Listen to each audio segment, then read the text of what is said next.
Welcome back to the Toffee Blues, your source for all things Everton. Another opposition preview, and it's Craig from Up the Cherries in all departments. I tell you what, I hope we don't have to play you again this season because that name can be a bit of a mouthful at times. But do you know what, Craig? Last time you were on, I think it was Yes. either Sean Dyche's last game or his game, maybe his penultimate game. But how different things are now, and of course the FA Cup fourth round this weekend. Yeah. Another tough one off the back of Everton playing Tottenham, Brighton, and Leicester. But yeah, tell us a bit about Bournemouth at the moment. Mate, honestly, it's absolutely fantastic how we are playing. We're playing with such freedom, playing with such intensity. We're very, very quick going forwards. The movement by players like Semenyo, Justin Kluivert, Dango Ouattara up front. I keep calling it Dongo, but somebody has confirmed it is Dango. Has been excellent. Of course, he scored the hat trick against Nottingham Forest. Of course, Justin Kluivert also scored a hat trick up at Newcastle. Of course, something his father never even did. So it's been excellent, and of course we have been beaten recently. Last week against that team that we shan't mention their name. I'll spare you from that. But to be honest, we put up a really good fight. We fell foul of a very, very dodgy penalty decision. I don't know if you've seen it. I'm sure the Everton fans will agree with me that it should never have been a penalty. It would never have been a penalty, years and years and years ago when I started watching football. It isn't now. Very, very soft. And yeah, unfortunately, we just couldn't take our chances. We hit the post twice. One Tavernier, an absolute rocket onto the far corner, and it bounced back at the same trajectory. So it's very, very good. We can't take that, as unfortunately, these results will happen. They are top of the league. Again, I won't mention their name. They're at top of the league for a reason. But we gave them a real battle, or we gave them a real scare. And yeah, everything has been absolutely brilliant. We hadn't been beaten since the Brighton game. Of course, that's such a good run in the Premier League, and we have beaten some big teams throughout that run, such as Arsenal, Manchester City, Manchester United. Of course, we did beat you at home as well recently, so I'm sure we'll touch upon that and Sean Dyche's last game. But yeah, it's very, very good. Yeah, hopefully I mean, we take them on this time next week, Craig. So Yes. hopefully we'll get a bit of retribution for you. But Fingers crossed. Fingers yeah, crossed, mate. yeah. Well, I mean that leads into maybe this weekend about Mm.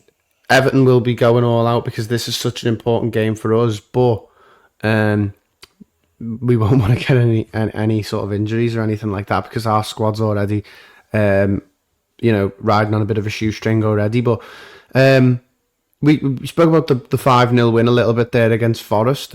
Nuno, of course, then coming back to score 7 at the weekend.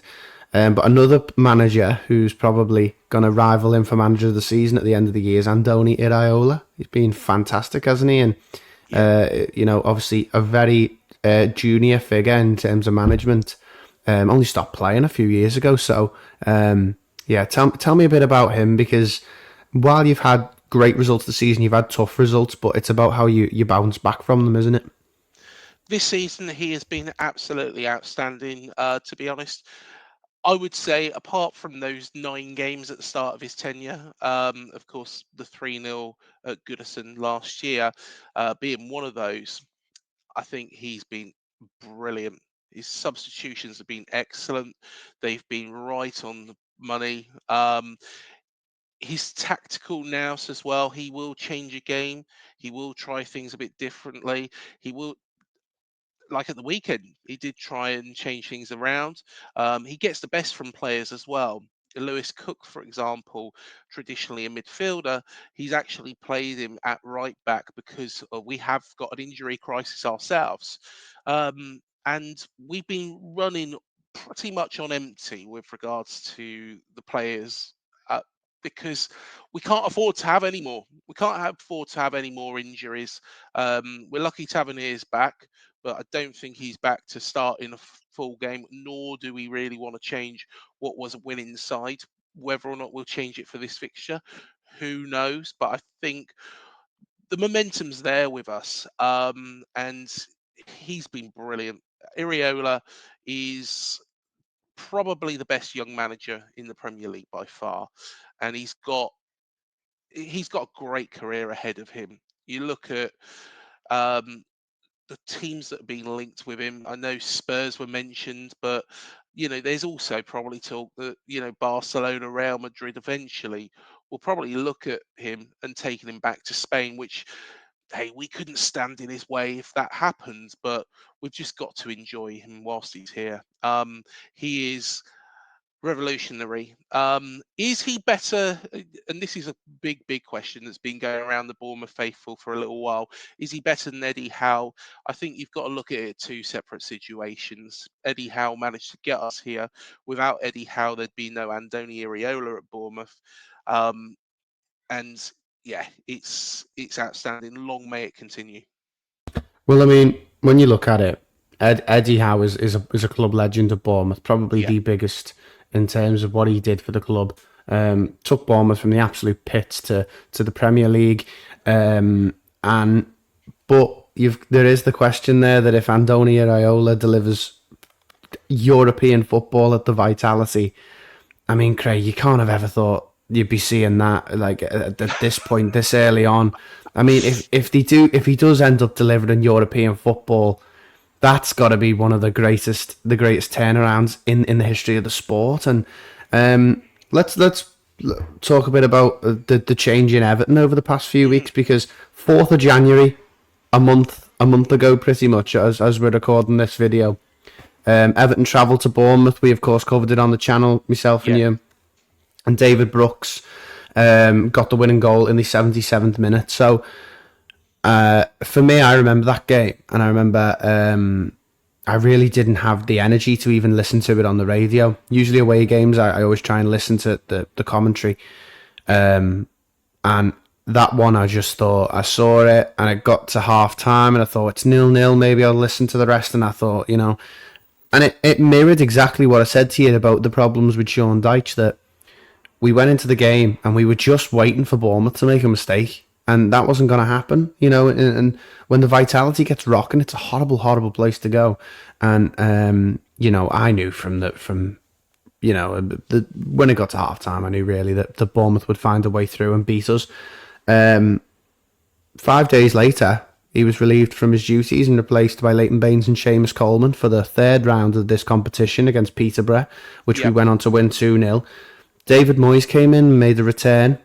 Of course, he lost his first game. He only had a few days with the squad. I think he had 6 days with the squad before he was able to come in and turn it around. So we lost the first game, but the last three, I mean, the change around's been absolutely crazy. So, what have you made of it? I know we're going to talk a bit about it on your channel later, but it's been amazing, honestly, from an Everton point of view. But what about from a Bournemouth point of view? Because you mentioned off camera you're a little bit afraid of that element of it going into this weekend, aren't you? yeah. I am, and honestly, Steve, let's take it back to that game. Dean Court. I know you probably won't want to discuss it very much, but here's my honest opinion. Um, Zero shots on target from an Everton team, which is completely unacceptable. It was backs against the wall all game long. It was poor. It was sluggish. It was frustrating for us to watch as well, because we wanted more of an open game. I think if Everton come at us, they could have caused us issues, but it was like trying to break through a brick wall. But like you said, with Sean Dyche, it felt like there was always going to be that frailty that we were going to take advantage of, and so it happened.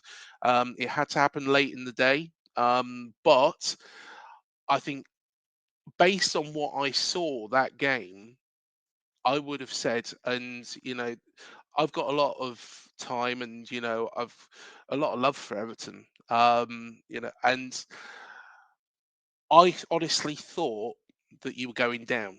I honestly thought at full time, I thought there is no way, not because the players aren't good enough, it's because of the setup.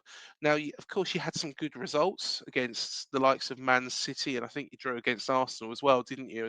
Did you draw against Chelsea as well? Yeah, yeah, we got 3 points from those 3 games, but Yeah. the question was, Craig, what could have happened if we'd have just taken a little bit more of a risk? And you're Mm, describing it pretty much how every Evertonian has, and we've noticed in the last few games yeah. that it wasn't the players being poor. No. It was a complete lack of in game sort of nous from him. And it was a little bit like you said there, it was like trying to break through a brick wall. I think it was a bit like a Jenga tower where it Yeah. seemed stable, but if one came out, then the rest just completely capitulated. And the second you got one goal, we weren't going to get one back. So that attack versus defence is just something we were so used to, and it just wasn't good enough. No, completely agree. And looking at what David Moyes has done now, of course, David Moyes, when he joined Everton from Preston North End back in 2002, um, he really hit the ground running there. Of course, you did have a very young Wayne Rooney, which did help for a short period of time, but it was the way he got that team gelling. He got the team attacking. They were playing, I wouldn't call it attractive football, but it was effective football. It was football that everybody knew what Everton were going to do going forwards. The likes of Tim Cahill, Fellaini, those sort of players, making sure that there was a real chemistry. Whereas Sean Dyche, instead of taking those risks that Moyes has done, has just gone build a brick wall, did what he did at Burnley, long ball, and pass out from the back. I did say, at the start of the season, there's only one man that really could have taken over at Everton from Sean Dyche, and that was David Moyes, because he knows the club. He was at the club for 11 years and has done an excellent job in a short space of time. I kind of knew it was going to come together. And now, after watching parts of the games, of those 3 wins, especially that victory against Brighton was very impressive. The 4-0 against Leicester, I would have expected you to beat Leicester before a ball was kicked. But based on Moyes and what he'd done in the previous games. But I think he has really revitalized everything. And you are taking those risks. Yeah, there's going to be times throughout, his tenure and throughout the rest of this season where you are going to concede goals and possibly lose games because he has taken those risks. But surely it's a lot better.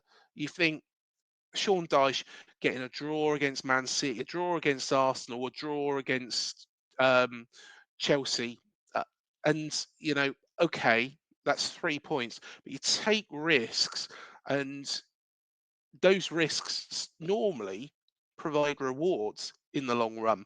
That's what Andoni Iraola's done. If we sat back, regardless of how good our team is, I'll tell you what, take for example, Steve, when we did go and play that team across the park back under Scott Parker, when we were promoted back to the Premier League, we were battered 9-0.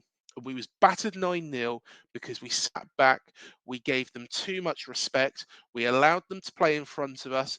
It was pass, pass, pass, pass, pass in front of us, and they picked us off at will. Now, the fact that that wasn't happening with Everton shows that the defence are a solid defence. You have got a very, very good defensive line. You've got a better defensive line than we had back then. But you can't let teams just play in front of you, and that's what we were doing at Dean Court under Sean Dyche. Whereas Moyes has gone forwards, being a bit more proactive, and it's reaped its rewards. And I'm nervous of this game. I've got to be honest, Steve, because Everton aren't going to get into Europe via the league. You know that. I know that. I think everybody in football who watches football will know that. However, this could be an opportunity for Everton to get far into this competition. It's not beyond the realms of possibilities that Everton could win the FA Cup. You know, David Moyes coming back and winning the FA Cup, it would be a story of fairy tales for the football club. It would be a story of fairy tales for us if we was to win the FA Cup. But Moyes has got a little bit of momentum there now, and fair play to him. He's doing a really good job with a side, which, let's be fair, under Sean Dyche probably had their heads on the floor because it's not fun to play like that. It's not enjoyable for the fans to watch. Everton are a proud football club, and no way should you have been put through that turgid football that Sean Dyche was providing. It's it's a little bit like these old managers, Steve, and I'm sure you probably agree with me on this.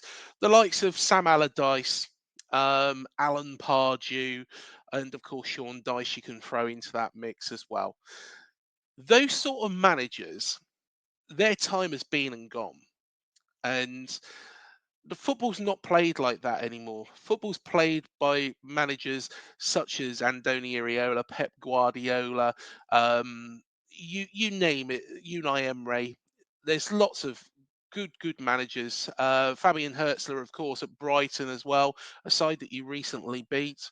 I think Ruud van Nistelrooy is trying to do that at Leicester as well. Um, but you can't play the way that Everton were doing under Sean Dyche anymore. It's just football's evolved. Football's evolved, and I'd be very surprised if we see Sean Dyche back in the Premier League ever. The only place I can imagine him at is going back to Burnley, where he's absolutely loved. Yeah, well, I think you really got that right there, Craig. In that football's changed now. That you have to have a little bit of an expansive way of playing. Having that street smarts is what is separates the boys from the men, really, isn't it? Because you look at a team like Liverpool, or you look at a team like Manchester City in the past few years.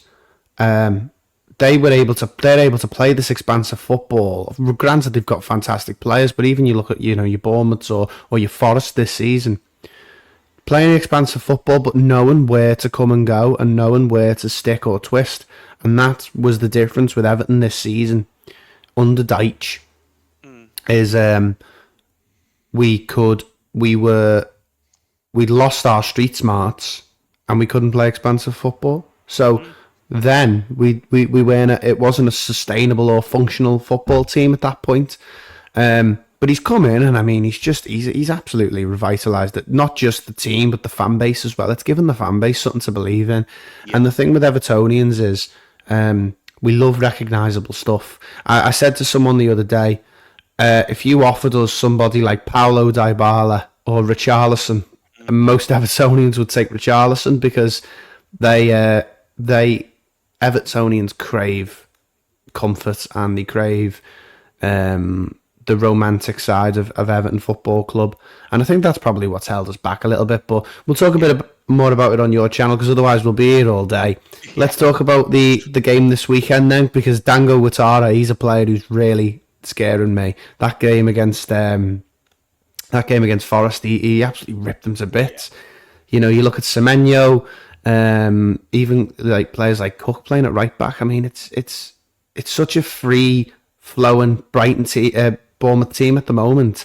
But who's the real danger man for you? Because there's injuries in places. Is Evan Nielsen still? Is he unavailable He for is the still, weekend? yeah, he is still unavailable. We have a real bad injury crisis, to be honest, Steve. Mm-hmm. Evan Nielsen got injured, and then of course the next day we thought, well, Enisu now deserves his chance. He deserves to be able to step up to the plate and show us what he can do. He scored a cracker of a free kick against West Ham to equalise there against them at home. Um, and then he gets an ACL the next day. This has been kind of the story for the past couple of months, but Iriola always seems to find a way to actually fill things in. Dango Watara, he's not a forward. He's not a forward at all. In fact, he's a left winger, and he's quick, he's skillful, he works hard, but when he's on that left wing and he's trying to get that ball into the box, sometimes it would go too long or it would go too short, or he would try something, clever which doesn't come off. And you think, "Oh, that's really it's really, really frustrating."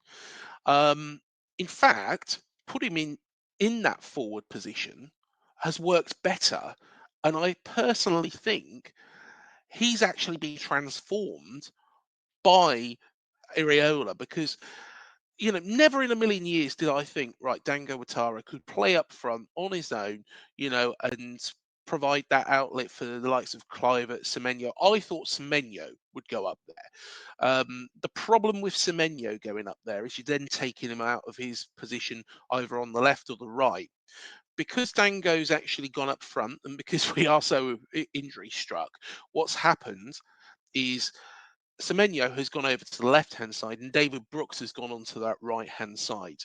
And it's worked. It's worked. Dango is a better player by the looks of things up front than in his, preferred position, which is on that left wing, swinging the balls into the box. One goes too far, one goes too short. I said a couple of weeks ago, and I might have even said it on your show, he's one of those players that he does 9 things wrong and then gets one thing spot on right, and you think, whoa, that's brilliant. How has he pulled that out of nowhere? And that's Dango Watara in a nutshell. Only now, because he is that outlet player that people are passing into, he's got good strike on him as well. He doesn't always get it right up there as well. He is one of those players which can be a little bit frustrating as well at the same time.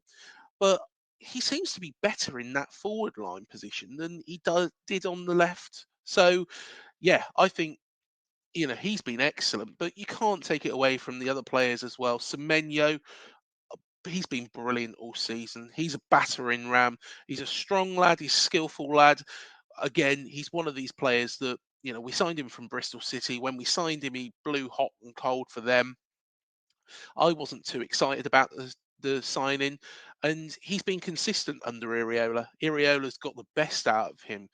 Clivert, again, a bit of a journeyman beforehand, was told that he always had this potential, but did he really show that potential?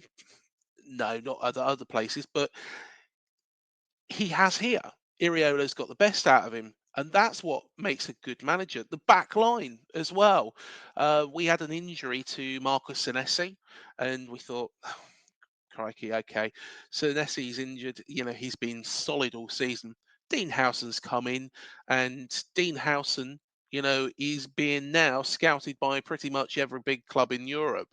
And of course, there is this talk about this transfer release clause in his contract, which I don't particularly like. But to actually get players like that playing for AFC Bournemouth, I'm not let's being completely honest with you, Steve, we're not an Everton, we're not a Spurs, we're not a Manchester United, we're not a Chelsea, a Liverpool, or an Arsenal.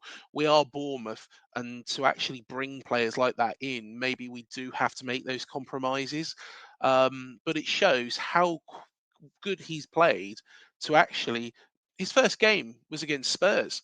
His first real, chance to shine was against Spurs, and he's put it straight into the back of the net. And it shows that Iriola gets the very, very best out of his players. He's really our star. He's our star player. He's the manager, because he just transforms the careers of these players. Well, yeah, I mean, again, you can have you can have a squad full of good players, but it all comes down to coaching at the end of the day. And I think that's been the thing with Watara. I was going to ask you about Everton Danger Men, but at the moment our team's a bit all over the place. There's a new signing as well. So Yeah. instead of that, I'd like to talk a bit about a player who we've sort of had the same Hmm. experience with that you might have had with Dango Guattara, which is Jesper Lindstrom. Yes. Came in on loan from Napoli. He'd been in Germany, been in Italy, just couldn't score for Toffee. Still hasn't scored, but he's looking a lot better. But his stats were 25 games, no goals, no assists, and then again the next season, no goals, no assists, and you're thinking, where does this player fit into Everton Football Club? Comes in under Sean Dyche, and Sean Dyche doesn't really favour him. He favours Jack Harrison or Dwight McNeil over him or something like that. And really, we didn't know if Lindstrom was going to be another player that come in, played a few games, and then left at the end of the season. Just a pub quiz question, maybe in 25 years, maybe it looked like he was going to be. And David Moyes has come in, put him on the right hand side, and completely transformed this career. And he showed little sparks of it during the time under Dyche, but he now gets the ball, picks it up, looks to put a ball in the box. He looks to run through the middle. He's got different ways of playing. And again, it's all come from David Moyes maybe putting an arm around him and saying, I know you've got these abilities. You can do them. You don't have to be safe. And he's been brilliant tracking back going forward. And honestly, against Tottenham and then again against Leicester, he was my man of the match because he just has been the most improved player, I think, under David Moyes, Yeah. along with James Tarkovsky. But again, it's such a simple thing that you think goes naturally at football clubs, but it doesn't. That if you've got a good worker, Mm. a good worker's only as good as the coach or the manager above them, and it happens not just in football, but if you're working in an office job, if you're working in a restaurant, you Yeah. can be brilliant and have all the skills. But if you're coming into work and no one's giving you a task, you're going to sit there all day, aren't you, twiddling your thumbs and not really know what to do. And I think Exactly. while you say that about Dango, it's been the same with Lindstrom. Yeah, and it really shows the difference between a good manager and Sean Dyche. Um, I've got to be honest. I thought when Sean Dyche come into Everton, of course there was that win, wasn't there, against Arsenal when he first come in, and I thought, "Well, okay, he seems to have done something, to the football club, and seems to be, helping them." Um, but it become very, very stale very quickly, and it slowly become that Burnley ball. And Burnley ball doesn't really have a place in the Premier League. Um, it has. You did mention Forest as well, and Nuno, and Nuno does play quite defensively and hits teams on the counter attack. Now, the difference between Forest and Everton under Dyche was that Everton were doing the defensive work very, very well, probably better than what Nottingham Forest do. This is the weird thing about it: is Jordan Pickford, world class goalkeeper, absolutely outstanding goalkeeper. The back line at Everton, you mentioned there, Tarkowski, excellent, excellent defender. And what Sean Dyche was doing was getting to just welly the ball up to aim it for, and it wasn't that fast attacking style from my perspective. Tell me if you think differently, but it wasn't like what Forest were doing. It's not like that looking for outlets and looking for. It just seemed very, very confused. Lose the ball, you're back on the defence again. Whereas David Moyes has got Everton taking risks, has got Everton making threats to the back lines of teams, and hey, you wouldn't have beaten Spurs, you wouldn't have beaten Brighton, and it's questionable whether or not you would have beaten Leicester under Sean Dyche. I know that Villa game, was Moyes' first game in charge. He was getting probably to know the players at that time, work out who was, and I don't think he, and you might correct me here, but I don't think he made many changes from a Sean Dyche team in that game, did he? And I think it was a case of him trying to work out what's gone wrong. Have a look at the players Yeah. that Everton have been persisting with under Sean Dyche, and then transform it into what it is now. And he's got a very very good Everton team there. Yeah, there's needs to strengthen. In the summer. Most definitely before you move to Bramley Moor Dock, but I personally think that this is a dangerous, dangerous game for Bournemouth. And um, when our ball was drawn with Everton, I was like, oh, that's going to probably be revenge. And now Sean Dyche isn't at Everton. This is going to be a whole different ball game. Forget what happened. Forget what happened at the start of January, and coming down here and getting beat 1-0 and it being really turgid and not having any shots on target. This is a completely different ball game to what that game was. Yeah, well, I mean, you were right there about he came in, and really still, apart from Jake O'Brien coming in at right back, he hasn't really changed much.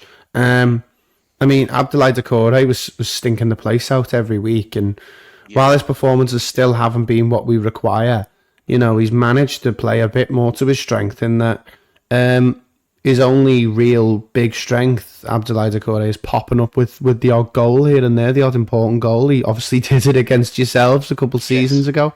And he did it again on Saturday with that big long ball. But honestly, if you want to see the difference in, and you mentioned there about long ball can mean two different things.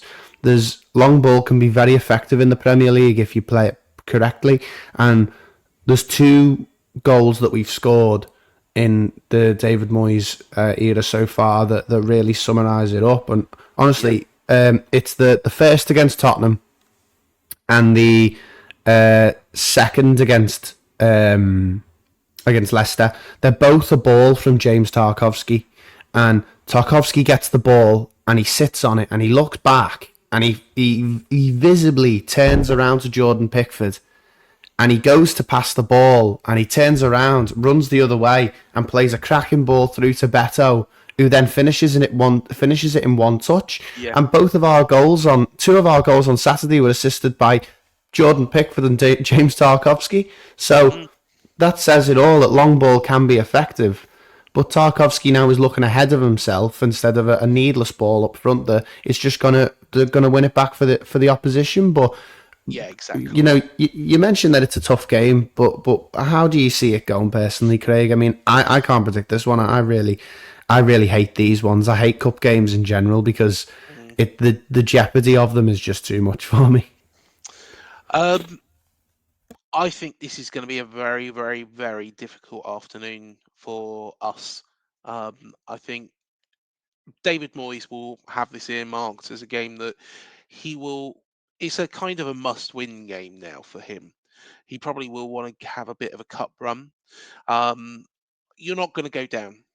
No way is Everton, and I'm really chuffed to be saying that you're not going to be going down under Sean Dyche. Start of January, after that game at Dean Court, I would have said you're going down all day long. And I'm not. I hate saying that, but I couldn't see a way out because of the style that Sean Dyche was going to play in. He wasn't getting the goals. He was, just that turgid football. David Moyes is not going to get you relegated. No way. So he's probably going to want to go on this cup run, and it is going to be a very, very difficult game. I'm going to say a Bournemouth win. Of course I am.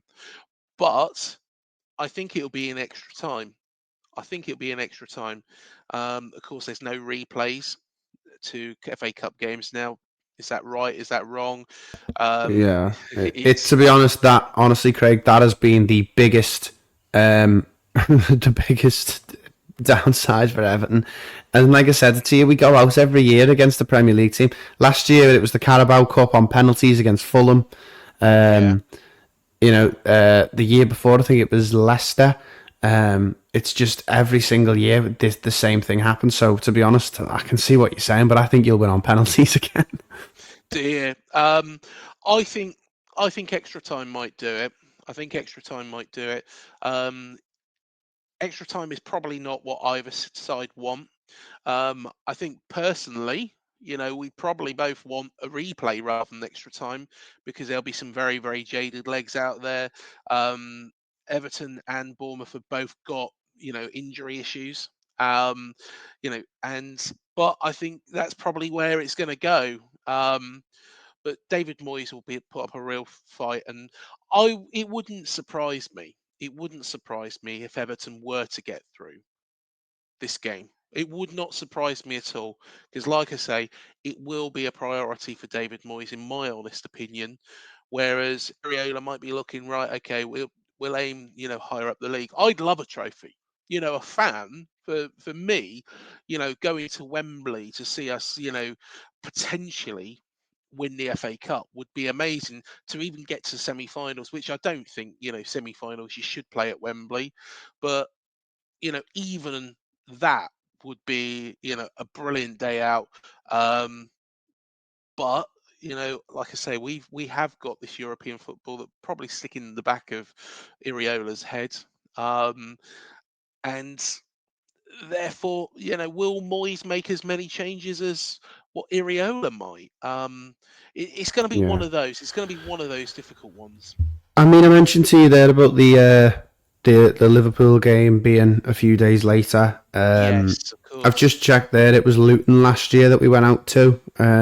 Literally the very last kick of the game. Yeah. This season earlier, it was Southampton in the Carabao Cup on penalties. Last year, How it did was I beat Fulham my on the memories, Carabao. Steve? I know. That's what I'm saying. It was Fulham on the Carabao Cup in penalties last year. I think it was the quarter final.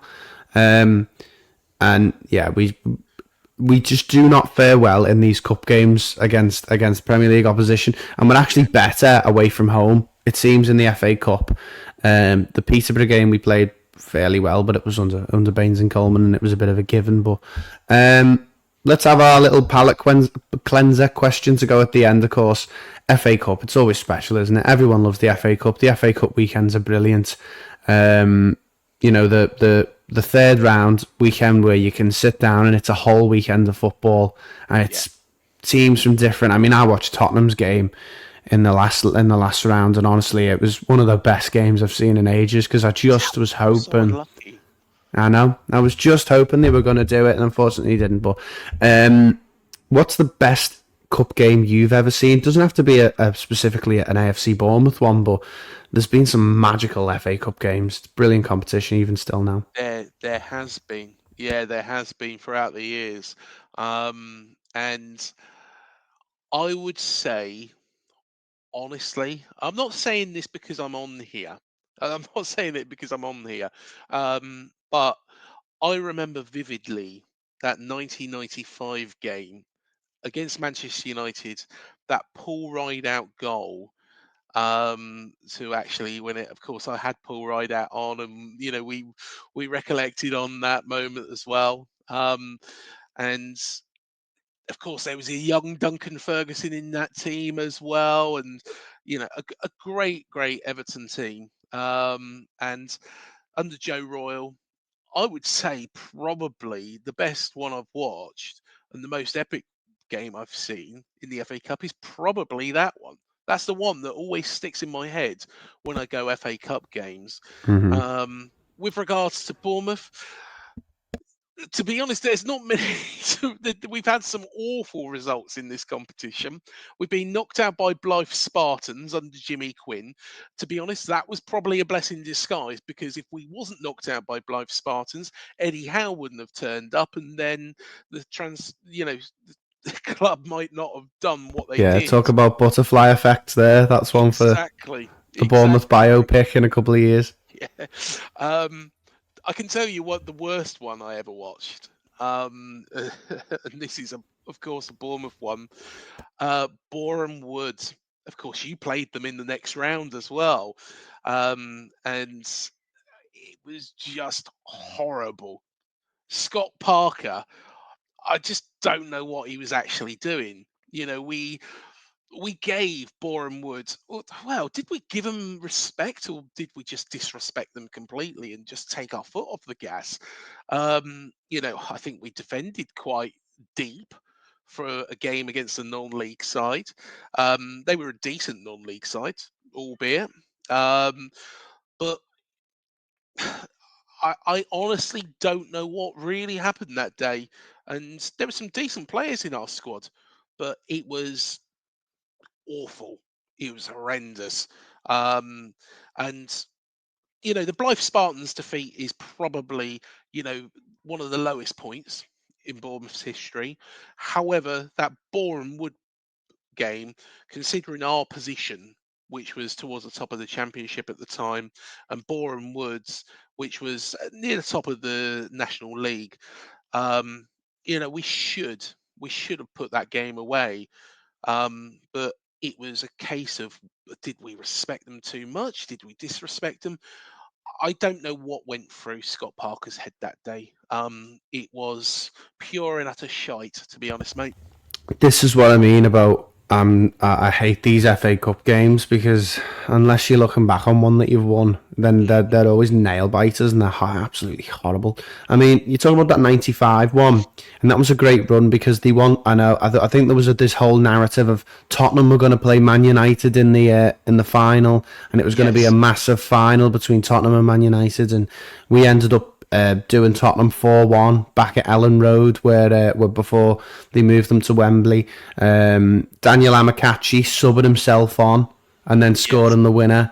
And my dad and granddad were there that day, and they say it's just the best, one of the amazing days they've ever had. And then to go away, and of course Manchester United were unstoppable at that point. And to go out there and beat them 1-0, of course, that was the last time we ever lifted silverware. So there's a lot of similarities in that one to one from when I was younger, which was 2009, where we beat Liverpool in this round, the fourth round. We drew with them at Anfield, then it went to a replay. Went to extra time in the replay, and then the 119th minute, young Dan Gosling, of course, Yes. ex Yes. Bournemouth, popped up, only 18, 19 years old, I think he was, popped up with the winner. And that's one of my first memories as an Evertonian, watching him score that goal. We went through, we played, Aston Villa, who were in Europe again, around pushing with us. I think we were about fourth, they were about fifth. We beat them at Goodison. We beat Middlesbrough at Goodison. The semi final against Man United, beating them on penalties. Going through to the final. Louis Sahar scoring after 25 seconds. Yes, I remember that. And then, of course, the man who seems to be just the scourge of my existence, Frank Lampard, popped up again, and then scored the winner. And then he couldn't even come. Well, I mean, he gave me that Crystal Palace night where we stayed up. So I suppose if I was to speak to him, I could forgive him a little bit for that. But we can talk about the FA Cup all day. But we've gone over 40 minutes now, Craig. As you can see, I love talking to Craig because we just talk for ages about football. Very similar experiences as football fans as well. And of course, make sure you go and check out Up the Cherries in all departments. I'm going to be on there talking a bit about David Moyes as well. But yeah, make sure you like and subscribe. Comment down below your score predictions. Thank you, Craig, so much for joining me, mate. Not a problem at all, Steve. It's always my pleasure to come on the show. Thank you so much. Amazing, right? So, of course, make sure you like and subscribe. Head over to Craig's channel, and we'll see you in the next one.